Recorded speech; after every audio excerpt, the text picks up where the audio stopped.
Berfedana Kobane, Büyücü, Berfedana Kobane. Değerli basın emekçileri, değerli yoldaşlar, bugün burada 2 haftadan uzun süredir ablukada olan Kobani'ye sınırda bekletilen yardım tırlarının geçişine izin vermeyen iktidara sözümüzü kurmak için toplandık. Kobani'de 2 haftadan uzun süredir abluka var. Hem sağlık problemleri baş göstermiş durumda. Ortalama bir hafta 10 gün önce 6 çocuğun donarak öldüğünü duyduk. Yiyecek ve içecek stoklarının tükendiğini, internet ve elektrik kesik olduğunu duyuyoruz. Ortalama 5 gündür Diyarbakır'da toplanan yardım tırları ısrarla kapıda bekletilmekte.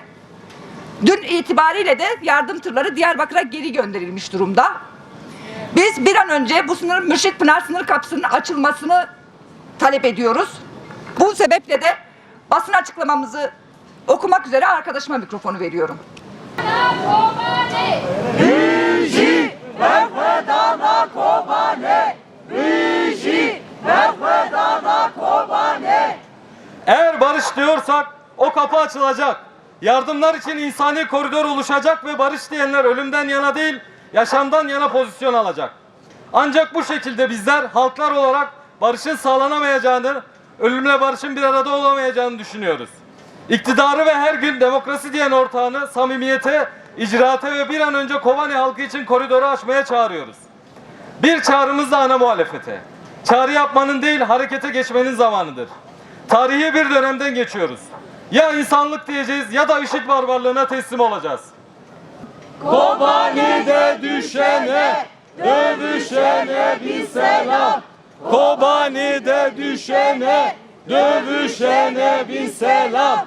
Koridoru aç, kuşatmayı kaldır. Koridoru aç, kuşatmayı kaldır. Büyücü, Berfedana Kobane, Büyücü, Berfedana Kobane, Büyücü, Berfedana Kobane. Büyücü, Berfedana Rojava.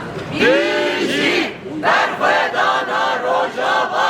Büyücü, Berfedana Rojava. Büyücü, Berfedana Rojava.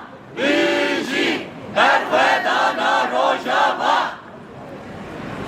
Değerli basın emekçileri, basın açıklamamız burada sona ermiştir. Teşekkür ediyoruz. Kolaylıklar diliyoruz herkese.